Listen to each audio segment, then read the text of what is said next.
Bueno, vamos a abrir la escritura en Isaías capítulo 7. Quiero hablarles, hermanos, de la deidad materializada en un hombre. Busquen la lectura mientras, Isaías capítulo 7, mientras por ahí le damos un saludo a nuestros hermanos. Y hoy trajimos, o los hermanos más bien invitaron a otros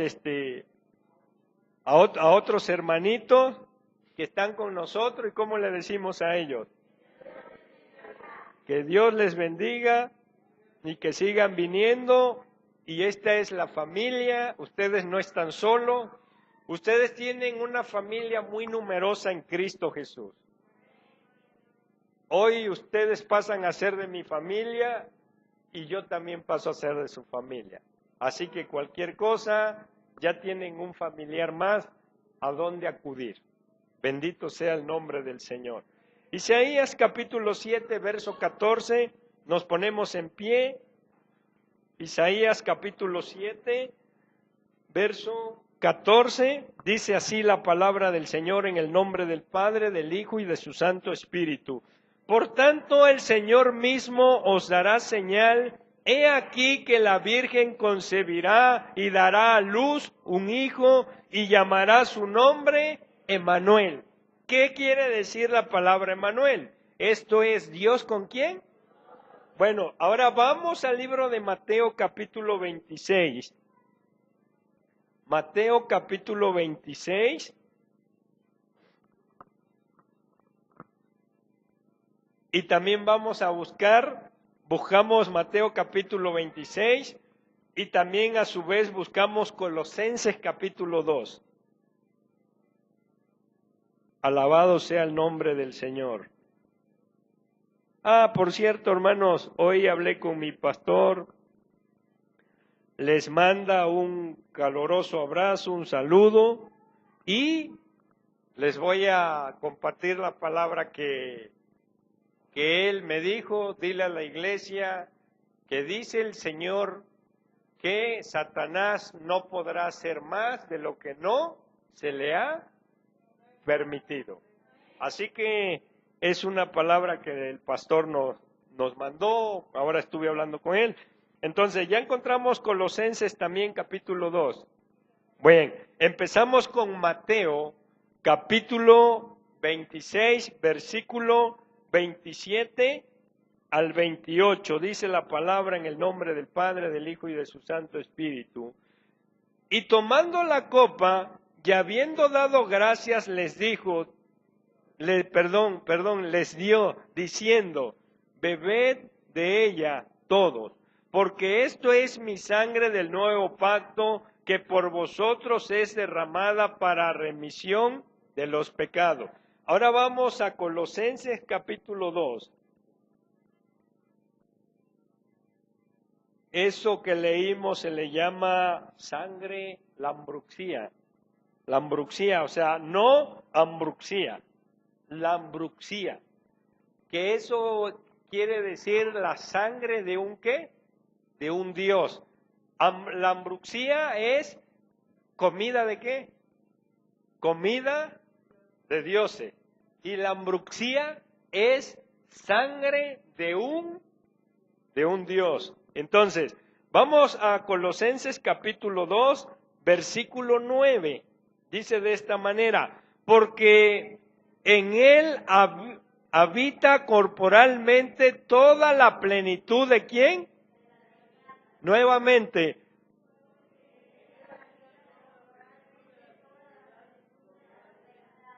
Porque en él habita corporalmente toda la ¿qué?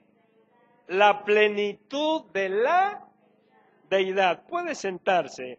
Bendito sea el nombre del Señor. Es cierto, hermanos, que Dios habita ¿entre quién? Entre nosotros. No solamente habita entre nosotros, sino también Él habita en nosotros. O sea, cuando nosotros participamos de la sangre del Hijo de Dios, nosotros, hermanos, es como cuando oyes la palabra lambruxía, comida de dioses. Él nos dio, hermano, a beber de la sangre de su propio Hijo, es decir, la sangre de un Dios fue derramada ¿sobre quién? Sobre usted y sobre mí. Y la bebemos cada día que usted participa de la llamada Santa Cena y usted come el pan y bebe la copa. Usted está, hermanos, comiendo y bebiendo la sangre ¿de quién? La sangre de un Dios. Entonces, quiero que usted entienda bien, hermanos, esto que voy a empezar a explicar, porque es cierto que Dios habita entre nosotros. Dios no solamente sabemos que está aquí porque la palabra lo dice, sino porque nosotros mismos somos portadores de la misma presencia de Dios por medio de la sangre que hemos bebido de Cristo Jesús, por medio de la sangre por la cual nos ha lavado y nos ha limpiado. Él sigue habitando sobre nosotros. La deidad en hombre. En el principio era el Verbo. ¿Y el Verbo qué pasó con el Verbo? ¿Se hizo qué?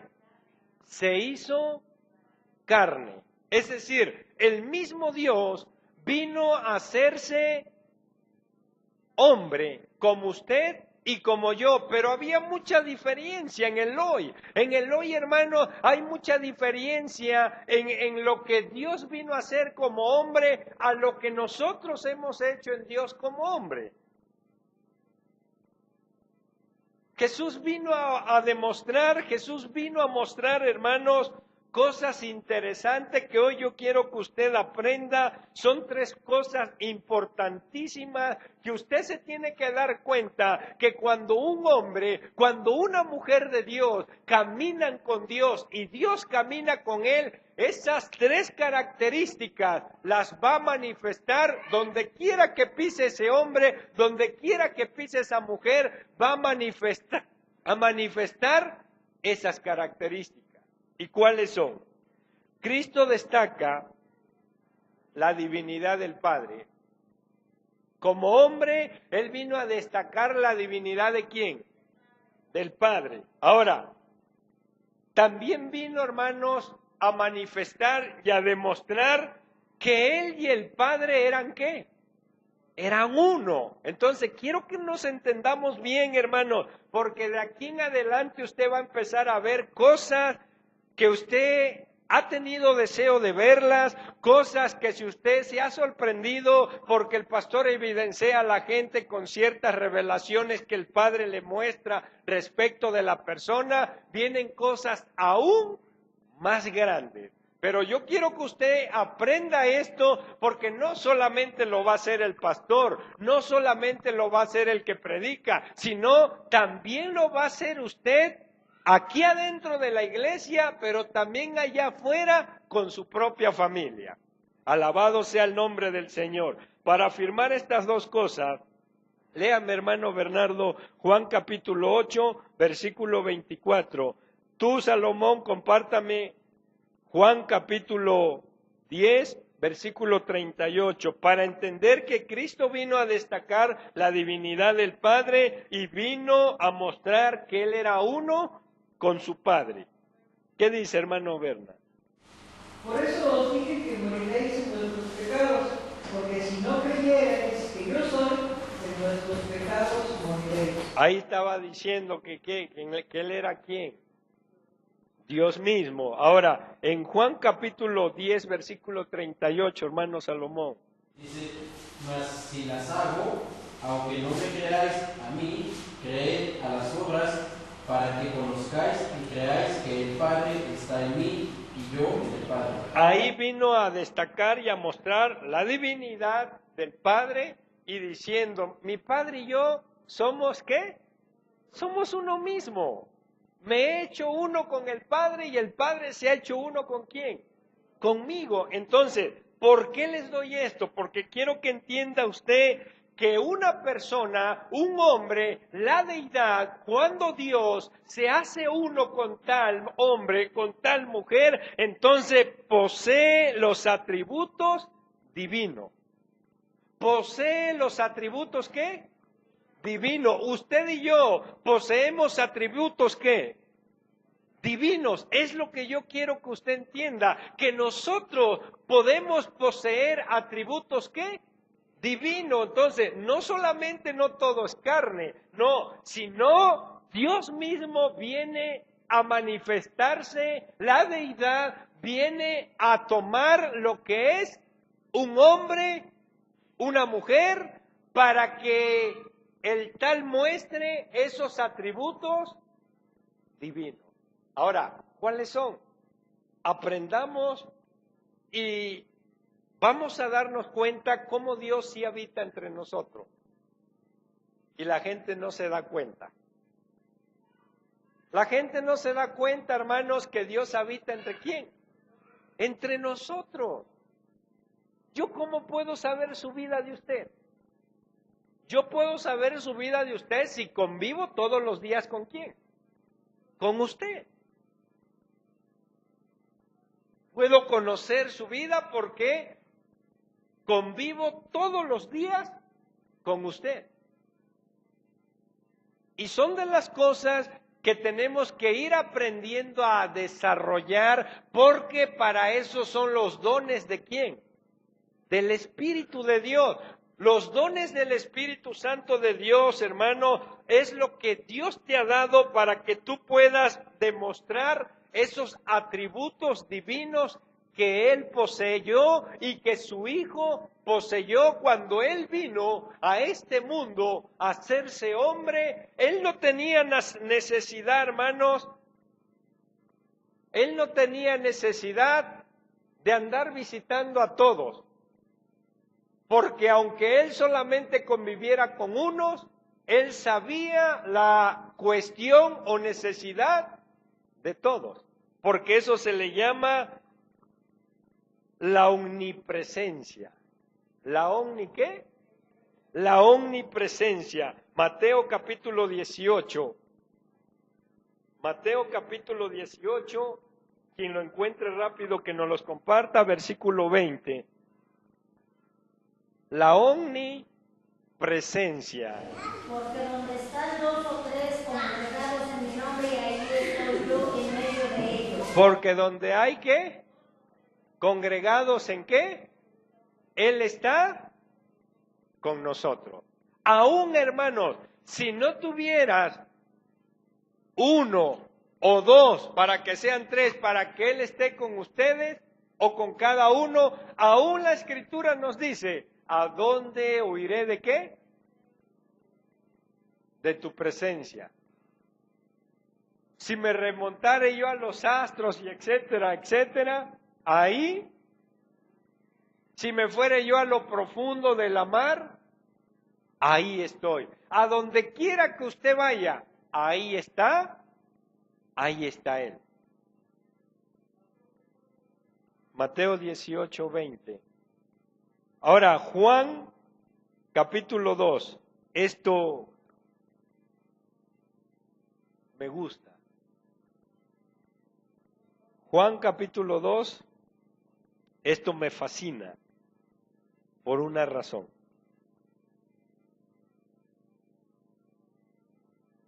Versículo 24 al 25 dice así. Pero Jesús mismo no se fiaba de ellos, porque conocía ¿a qué? A todos, y no tenía necesidad de que nadie ¿qué? Le diese testimonio del hombre, pues él sabía lo que había, ¿a dónde? Quiero que vaya usted entendiendo todo esto. Eso es la deidad en un ¿qué? Materializada en un ¿qué? En un hombre. Quiero que entendamos bien. ¿Por qué? Porque de ahí parte lo que es nuestro llamado, de ahí parte lo que es nuestra iglesia, de ahí parte, hermanos, la evidencia de que Dios habita entre nosotros. No tenemos necesidad de que la gente nos ande platicando la vida de la gente para saber lo que hay en ellos. No hay necesidad. Usted no tiene necesidad de eso. Usted no tiene la necesidad de querer interesarse, investigar la vida de Julana, de Mengano, de Perengano, porque si usted habita en la presencia del Todopoderoso, el Todopoderoso, hermano, le comparte de lo que es de su omnisciencia. ¿Cómo se llama eso? ¿Qué? Omnisciencia. Eso es la omnisciencia de Dios. Por eso Jesús conocía ¿a quién? Al hombre. Por eso Jesús veía a la persona o sin ver a la persona. Jesús sabía quién era la persona. Jesús sabía la necesidad de la persona. Jesús sabía lo que estaba pensando la persona, porque eso es la omnisciencia de quién. Eso es lo que Jesús vino a mostrar, algo diferente. Ahora, quiero verlo también en la vida de los apóstoles. También estuvo por encima de ellos. También la deidad se familiarizó en ellos. También aportaban lo que era la presencia del Todopoderoso. Bendito sea Jesús. Y lo tercero que es la omnipotencia. Mateo capítulo 28. Eso se le llama la ¿qué? La omnipotencia. ¿Qué? Mateo 28, verso 18. Mateo 28, verso 18 dice, y Jesús se acercó y les habló diciendo, toda potestad me es ¿qué? ¿Dónde? En el cielo, pero también ¿dónde? Aquí en la tierra. Entonces Jesús por eso tenía, hermano, el poder y la autoridad de calmar la tempestad. Jesús tenía el poder y la autoridad de convertir el agua en vino. Jesús tenía el poder y la autoridad de hacer lo que no era. Si alguien por ahí tenía una mano mocha, Jesús tenía el poder y la autoridad de ordenar que creciera, que se le formara y se hacía. Porque eso es la ¿qué?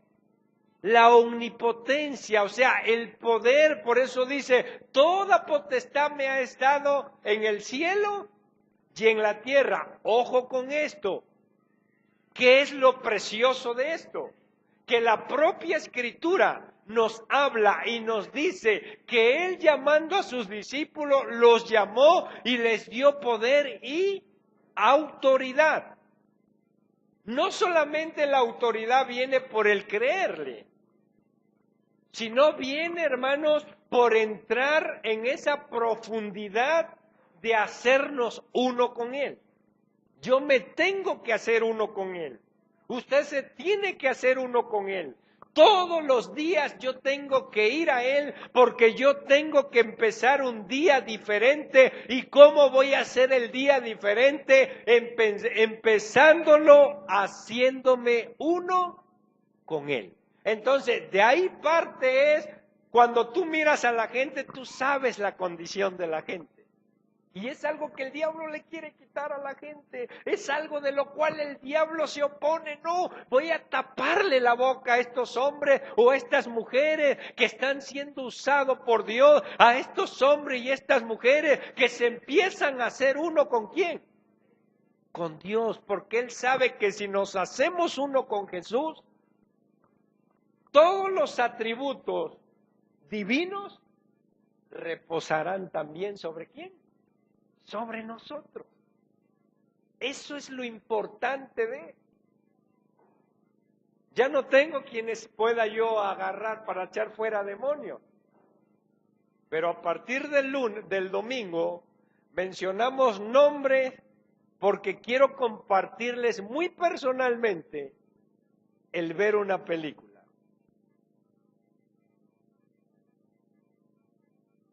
Porque si los voy a invitar a ver una película es porque quiero que aprendan cómo Satanás defiende su propio reino. Cómo Satanás defiende su propio imperio. Un imperio destruido, un imperio arruinado que ya tiene, lo defiende a capa y espada. Y a todos los que voy a mencionar el domingo son los que vamos a enseñar cómo echar fuera demonios, cómo hablarle a la materia, cómo ordenar que se haga por la palabra que Dios ha puesto en nuestra boca. ¿Qué vemos de la fe? Hebreos capítulo 11, verso 1, es pues ¿qué? La convicción. Que aprendamos a ver lo que no se ve. Aprender a ver eso que no se ve como si ya estuviera. Aprendamos a todo eso. Porque la deidad trajo muchísimo.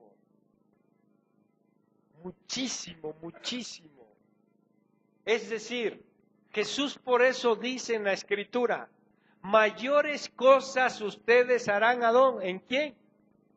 En mi nombre. Y mayores cosas ustedes, ¿qué?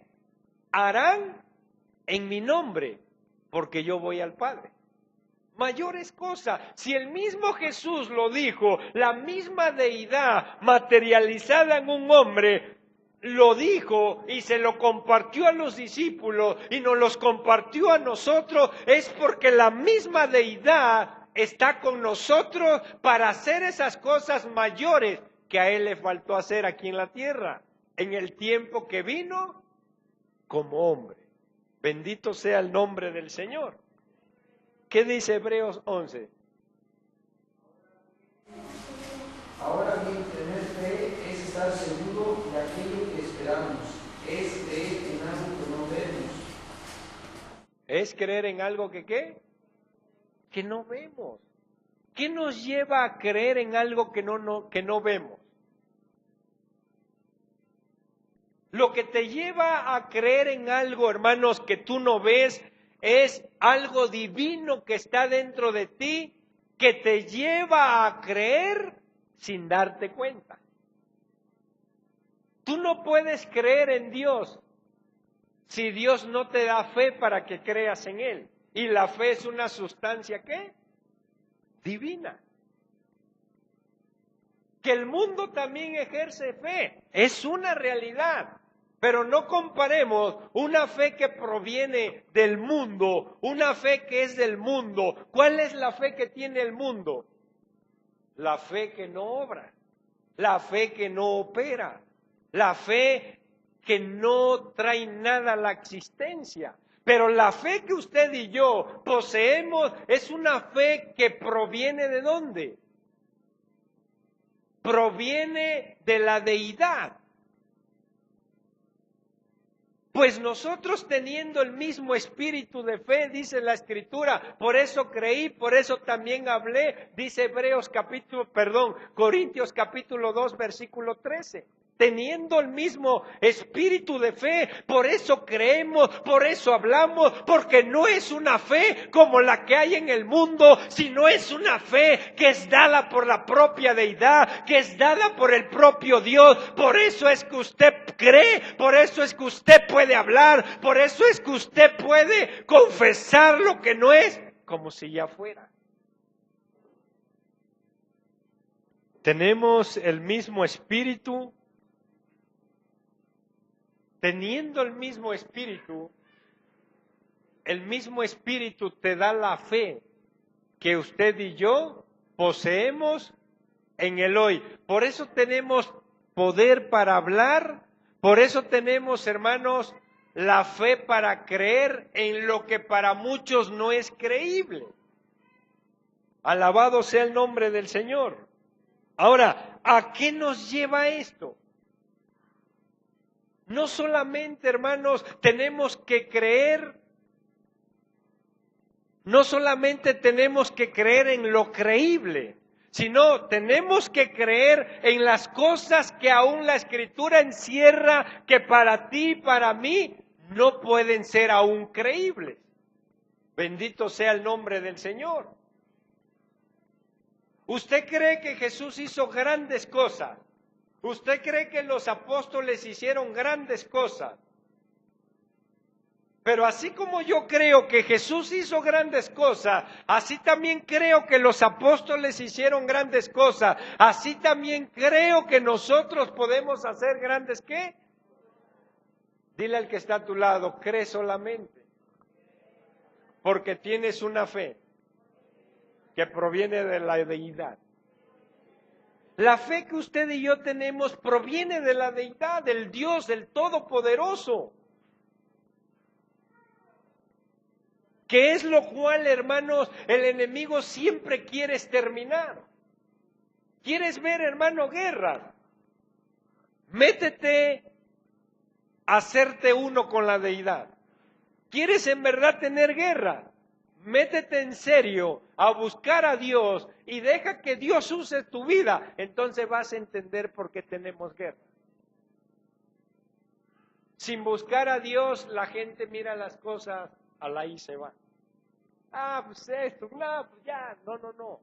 Tenemos guerra porque el enemigo sabe lo que hay. El enemigo sabe lo que tenemos. El enemigo sabe la promesa del Padre que el Padre nos ha dado. El enemigo sabe la encomienda que esta iglesia tiene. El enemigo no va a atacar a una iglesia si no hay encomienda. Pero ¿sabe quién es la iglesia? Usted y yo. Porque esto no es iglesia, esto se llama ¿casa de qué? Pero tú y yo somos la ¿qué? Somos la iglesia.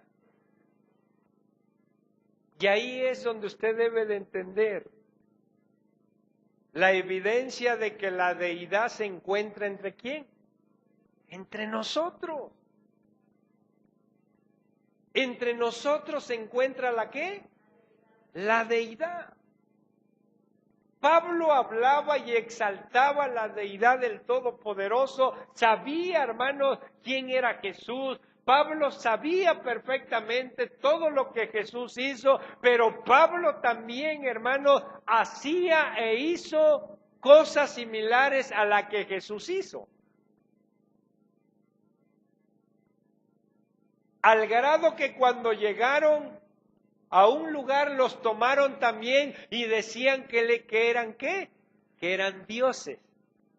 Porque la deidad estaba también ¿sobre quién? Sobre ellos. Es lo que nosotros tenemos que entender. El cristianismo no solamente es venir a abrir la Biblia. A ver, hermanos, vamos a ver. La Biblia dice, Juan 3:16, porque de tal manera, hermano, amó Dios al mundo, y etcétera, etcétera, hermano. Yo digo que también tenemos que amarnos así como Dios amó. No, hermano, estamos para hacer cosas ¿qué? Cosas mayores. El amor de Dios ya es derramado en nuestros corazones por medio de su Santo Espíritu, por medio del sacrificio de Jesús, por medio de lo que hizo en la cruz. El amor de Dios ya fue derramado sobre todo el globo terráqueo, sobre todo el mundo. Pero estamos para cosas aún mayores. Bendito sea el nombre del Señor. Ahora, la famosa ambruxía es la sangre de un Dios. ¿Cuáles son los propósitos de la sangre de Dios o de la sangre de Jesús? ¿Cuáles fueron los propósitos que hizo en nosotros? Hay cosas que usted va a escuchar ahorita para que ya usted ya no se sienta el patito feo. ¿Verdad, hermanos, que a veces uno se siente o algunos se sienten como un patito feo? Es que soy un pecador, que yo nunca voy a poder ver la mano de Dios, nunca voy a poder ver el poderío de Dios. No, hermano, usted está para cosas grandes. Porque la ambruxía, hermanos, la sangre del Señor, la sangre de Dios, la sangre de Jesús, te hizo heredero de un nuevo pacto. No el pacto de la letra, sino pacto del Espíritu a través de su sangre. ¿Qué es lo que trajo? Nos hizo ministros de un nuevo pacto. Tú puedes ser un gran ministro de Dios. Dile al que está a tu lado, tu obligación es ser un verdadero ministro de Dios. Dígale, hermano, es que no, yo veo que como que algunos pajarearon. No, dígale, véalo y dile, tu obligación es ser un verdadero ministro de Dios. No importa si eres letrado, no importa si no sabes leer. La Escritura no dice que debes de tener letra. La Escritura dice que somos hermanos, y como dice, no de la letra, porque la letra que mata, sino del Espíritu, porque el Espíritu vivifica y trae paz. Alabado sea el nombre del Señor. Entonces, ¿cuáles fueron los beneficios que trajo la ambruxía? Los beneficios del pacto de sangre es, hermanos, que trajo lo que nosotros llamamos vida eterna. La palabra correcta es una vida sempiterna. Juan capítulo 6, versículo 53. Juan capítulo 6, versículos 53 y 54. Dice así: Jesús le dijo, de cierto os digo, si no coméis la carne del Hijo del Hombre y bebéis su sangre, no tendráis ¿qué? No tenéis vida en vosotros. Verso 4. El que come mi carne y bebe mi sangre tiene vida ¿qué? Y yo le resucitaré en el día. Entendamos bien, hermanos, que tenemos vida eterna. Romanos capítulo 5. Alabado sea el nombre del Señor. Romanos 5, verso 9. Dice, pues mucho más, estando ya justificados en su ¿qué? Por él seremos salvos. Somos justificados. Cosa que a veces la gente no se siente justa. A ver, hermano, levante su mano todo el justo que está aquí presente.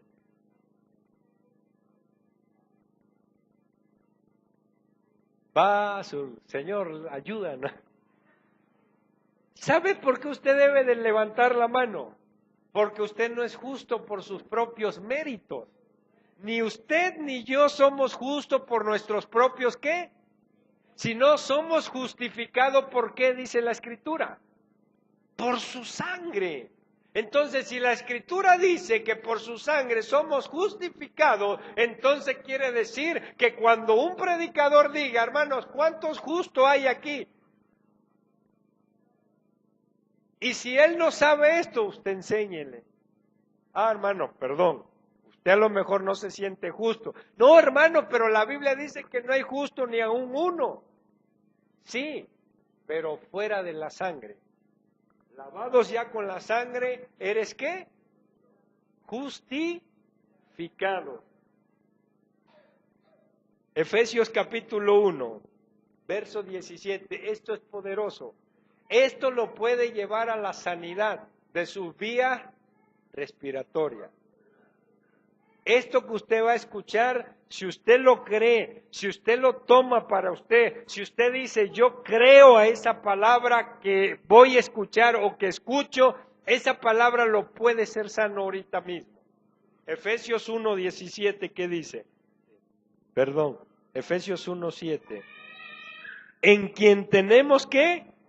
En quien tenemos redención por su ¿qué? El perdón de pecados según las riquezas de su gracia. En quien tenemos redención. Eres redimido, eres rescatado. No importa lo bueno, lo malo, etcétera, que puede ver en tu legado pasado, en tu generación pasada, no importa en tu condición actual. Si tú crees que Jesús lo ha hecho y lo hizo por la sangre, entonces yo soy redimido, soy rescatado, soy sacado de toda maldición generacional. De toda. Luego hay gente, hermanos, que se sienten que no puede. Pero aquí es donde uno tiene que agarrarse. Me agarro. Y programo mi espíritu y programo mi mente en lo que dice Filipenses 4:13. ¿Qué dice Filipenses 4:13? Hay un canto que dice, todo lo puedo en Cristo que me fortalece. Filipenses 4:13, Filipenses 4:13, todo lo puedo en Cristo que me, ¿qué? Cristo, hermanos, ¿qué puede hacer usted con Cristo? Todo. Efesios 2:13 nos redimió, es decir, la palabra redimir es rescatar, o en otras palabras más entendible, nos sacó. O sea, estaba yo en un estado mal, la sangre de Cristo vino y ¿qué? Me sacó del estado mal que yo estaba y me puso en el estado que Él quiso, en un estado bien. Ahora, Efesios 2:13 dice, pero ahora en Cristo Jesús, vosotros que en otro tiempo estabais lejos, habéis sido hechos, ¿qué? Cercanos, ¿por qué? Por la sangre de Cristo, por la ambruxía, por la sangre de Dios, por la sangre del Hijo de Dios. Por esa sangre nosotros fuimos, ¿qué? Hechos cercanos. Nadie está lejos de quién. Nadie. Nadie está lejos de Dios. Aún el pecador está cerca de Dios. Hay una pequeña barrera que lo separa de Él, que es el pecado. El pecado que muchas veces no se quiere dejar. Pero si el pecador toma la decisión de dejar ese pecado, él mismo derriba esa pared que te tiene separado. Si alguien se pone del otro lado de esta pared, así junto a mí, así, ¿está lejos de mí o yo de él? Está cerca, pero ¿qué es lo que pasa entre la persona de aquel lado y yo? ¿Hay una qué? Y esa barrera es el pecado.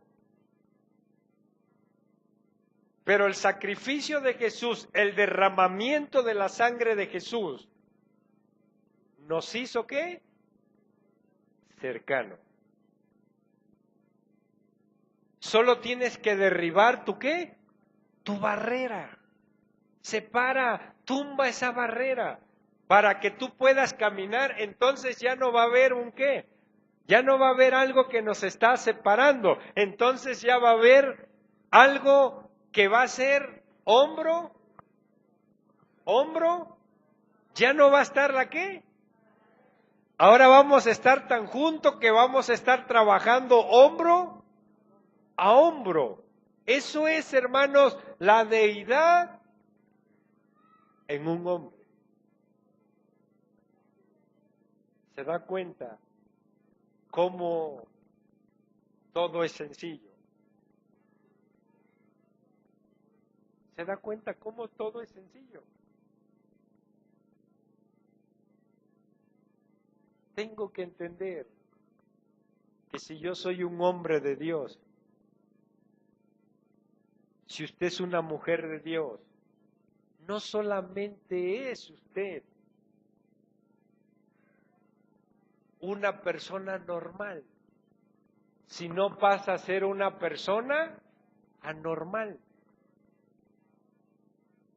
¿Qué es lo que te va a hacer anormal? La manifestación de los atributos divinos de Dios en tu vida. Eso es lo que te va a hacer anormal. Eso es lo que, porque la gente te va a decir, ¿usted cómo sabía esto? O ¿usted por qué esto? O ¿usted por qué el otro?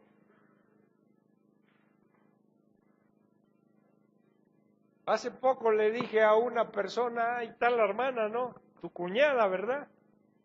¿Cómo se sorprende de lo que le digo? ¿Y qué dice ella? Pues este varón no me conoce. Eso es lo que te va a hacer, ¿qué? Anormal. Que eres alguien diferente porque tú posees lo que son los atributos divinos del Padre, tú mismo lo manifiestas. Bendito sea el nombre del Señor. Y vamos a terminar con Hebreos 10. Alabado sea el nombre del Señor. Hebreos capítulo 10.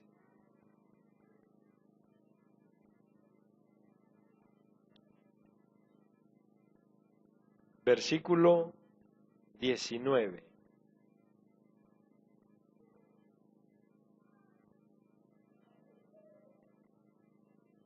Escuche bien esto, hermano. Son palabras que te van a mantener, siempre te van a mantener en una libertad para caminar en el Espíritu, para caminar con Dios, para caminar en medio de cualquier tormenta, caminar con libertad. Porque no pensemos que la sangre del Hijo de Dios fue en balde. No pensemos. Dice el verso 19, así que hermanos, teniendo libertad para entrar en el lugar ¿qué? ¿Por la qué? Por la sangre de Jesucristo. Todo lo que la deidad materializada en un hombre, todo lo que vino a hacer y a traer a beneficio de ¿quién? A beneficios de nosotros. Así que hermanos, disfrutemos esa libertad que Él nos ha dado mediante la sangre de su Hijo Jesús para entrar al lugar santísimo, para que usted, ¿sabe cuándo usted entra al lugar santísimo? No tiene usted idea. Usted se imagina estar en mi cuarto de oración porque para mí es el lugar santísimo. No, para mí el lugar santísimo se encuentra en todo lugar que yo piso, en todo lugar que yo entro en esa comunión con Él. Para mí ese es el lugar